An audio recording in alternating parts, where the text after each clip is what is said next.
BBFC guidelines mention harm as a criteria for cutting a film. How would you define what a harmful image is, say, between both a film that's aimed at children and a film that's aimed at adults? It really depends on what we're looking at. We have cut things for harm, for example, in films. There's a film called Rocket Man, for example, that has a kid climbing into a washing machine, and we've cut that because it's harmful, because there's a chance that children might see that in a film, think it looks like fun, and imitate it. That's an example of something that we'd cut for harm from a film aimed at children.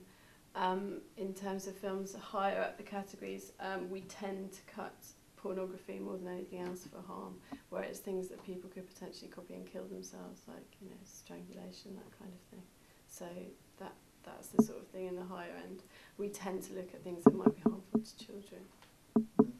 I remember, just as an example that I remember, was Batman Returns was cut because because Catwoman puts aerosol cans in a microwave.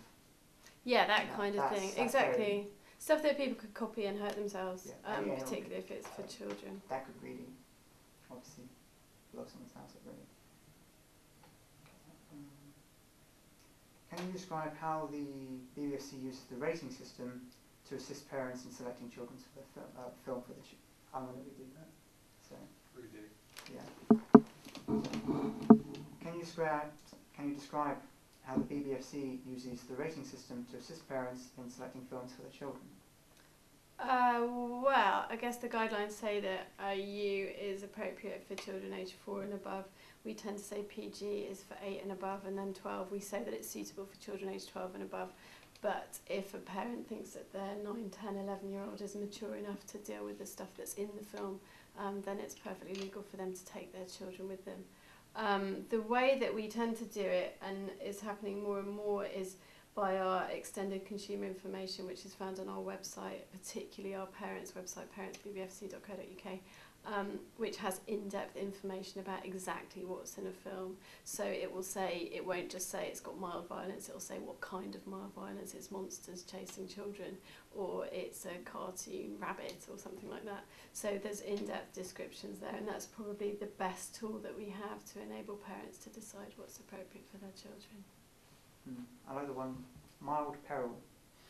Yeah, we don't use peril anymore. That's a kind of historical example. We don't use that. I'm sure I've seen some recent ones that have mild peril. I don't think we have. Not at least in the last 4 years. You haven't seen something with mild peril. We did a big bit of consumer research and discovered that actually people didn't really know what was meant by mild peril. So yeah, we don't use that anymore. We would have scenes with characters in danger, would be the way that we describe what used to be mild peril then. I would see something along the lines of a threatening performance could be classed as mild peril. Like, have you ever seen Who Framed Roger Rabbit? Yeah. You know, Judge Doom. Yeah. The way he is portrayed in that is the sinister way if he's portrayed that would be, and the way he acts would prove sort of perilous and suspenseful to a small child. We'd probably say scary scenes. Say scary scenes. Yeah.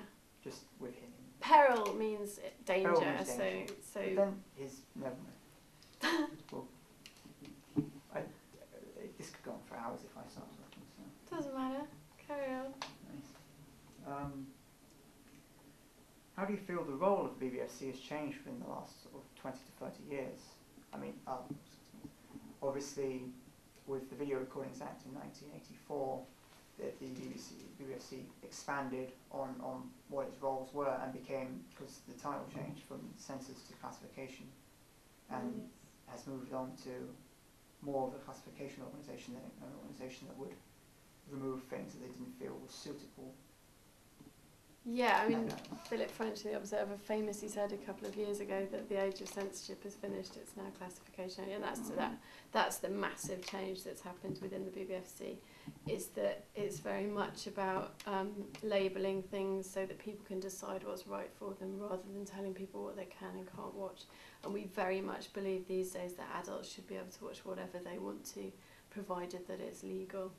So we didn't have published guidelines until 2001, and now we have written down the reasoning behind all the decisions that we make.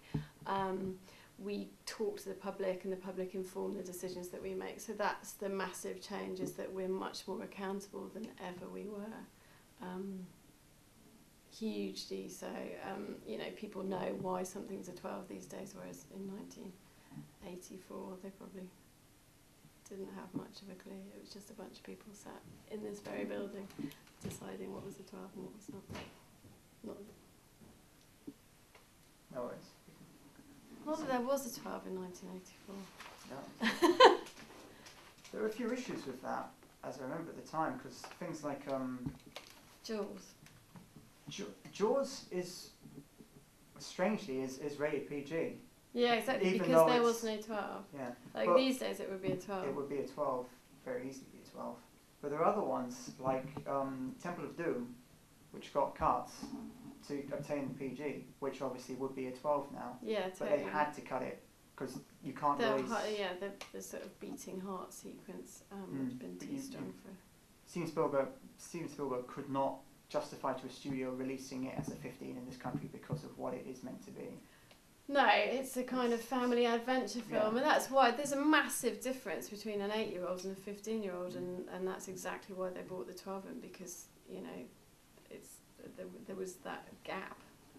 I think another one was Romancing the Stone. Had someone's arm getting bitten off by an alligator, which was removed to get a PG rating.